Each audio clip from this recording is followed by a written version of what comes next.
ঢাকা বিশ্ববিদ্যালয়ের শোক দিবস উপলক্ষে আজ 15 অক্টোবর 2025 জগন্নাথ হলে চিত্রাঙ্কন প্রতিযোগিতা আয়োজন করা হয়। তার একটি অংশ এখানে আমি দেখানোর চেষ্টা করছি।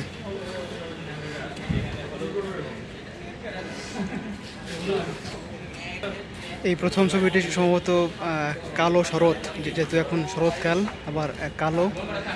পরে ছবিটি একদমই ফুটে উঠেছে যে আমাদের যে 1985 সালের 15 অক্টোবর এই ভবনটি তখন ইস্ট ভবন ছিল, যেটি ভেঙে পড়েছিল। তার বর্তমান নাম অক্টোবর ভবন। সেই টিভি রুমের একটি ছাদ এবং পিলার এবং একজন মানুষকে দেখা যাচ্ছে, রক্তাক্ত মাথা, সাদা কালো শোক। অক্টোবর ট্র্যাজেডি স্মরণে আর্ট ক্যাম্প আয়োজনে ডাকসু জগন্নাথ হল সংসদ। পাশের যে চিত্রকর্মটি সেটি হচ্ছে আমাদের এই বিশ্ববিদ্যালয়ের যে স্মৃতিসৌধ যেটা করা হয়েছিল সেটার আদলে করা হয়েছে। চোখ এবং একটি কান্নার দৃশ্য এখানে হতাহত দেখতে পাচ্ছি, যে ভবন ধস এবং কিছু মানুষজন এখানে পড়ে আছে। পাশেরটিও সেম জিনিস, ওটি আর এটি অঙ্কন করা হয়েছে।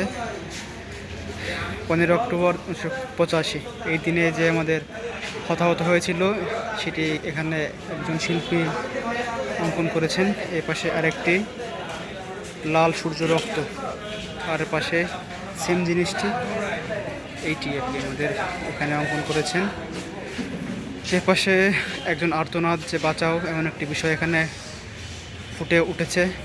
পাশে কিছু দাবা, রক্ত মাখা টেলিভিশন, যেহেতু নাটক ছিল তখন বিটিভিতে একটি নাটক হতো সকাল সন্ধ্যা, সেই টেলিভিশন এবং চোখ দিয়ে রক্ত বের হচ্ছে। একটি মৃত শরীর কুকুরে আছে। এখানে লেখা আছে, I speak from the death of October, can you still hear my কি ল্যামনেট মেবি, মানে আমার চিৎকার শুনতে পাচ্ছ কিনা। আর এইদিকে অঙ্কিত হয়েছে আমাদের জগন্নাথ হলের শিব মন্দির, যেটা মঠ মন্দির বলা হয়ে থাকে, সেটি কবুতর, এটাও সুন্দর হয়েছে।